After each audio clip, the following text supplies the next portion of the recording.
joined here today with Shauna Panczyszyn. Thanks for being here. Thanks for having me. How would you describe yourself? I'm a hand lettering artist and illustrator, and I specialize in very whimsical lettering and typography. Would you still pursue hand lettering even if there wasn't a demand for it? I would. I got very lucky that I got into it as it was starting to gain traction and get more popular, but there's always been a need for lettering, and there always will be a need for lettering. Right now we are at a peak where it is incredibly popular and everyone and their mother is doing it.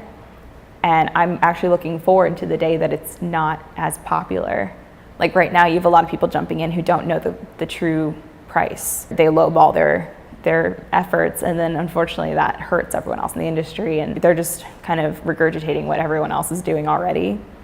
So I'm looking forward to when it kind of dies down again and there's a little more originality to everything. Do you think with the increased demand, some of the history and tradition is lost? You know, it's funny actually, there's a lot of people going back to analog. For a while it was lost because I know back when I was in college, I mean, everything was the very clean Swiss design, and I was one of the few people in my class doing very gritty, rough stuff. Even when I graduated, everything was still very clean, but slowly making that transition to a more rough, hand-rendered feel. So even in all the work I do now, even though I do it 100% digitally, it all looks like it could have been done on paper. I've made brushes for Photoshop that look like pencils. And so to an extent, there is like more of a hearkening to the tradition and back to what people used to do. There's a lot more people picking up sign painting now to learn that craft because it got lost for so many years because of vinyl signs. How have your design influences changed over the years? A lot of like what influences me is sort of what I see around me.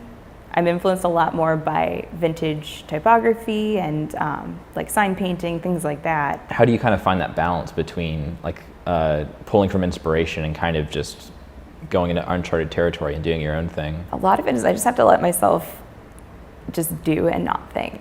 In my off time, I figure skate, and it's another instance where you can't think when you're out there, because the second you think, you're catching a toe pick and going down. That same thing goes into my lettering practice. Like, just don't think about it, let it happen, because the muscle memory is there and it's gonna happen naturally. So you've been freelancing for about 5 years now. What's motivated you to kind of create your own job? The fact that I get to make my own hours. Honestly, like after getting fired, it was something that I just realized I don't wanna have to work for somebody else. I don't like not having that control. So I hustle, like I work my butt off so that I can keep doing what I'm doing. Do you have any advice for upcoming generations of Orlando creators? Be a good human and make friends, don't network. If you're gonna go in with the intention of meeting someone just to get a job or just to get a connection to someone else, you're doing it wrong. Be a good person and do it because you love it. Don't do it because you wanna be the famous person.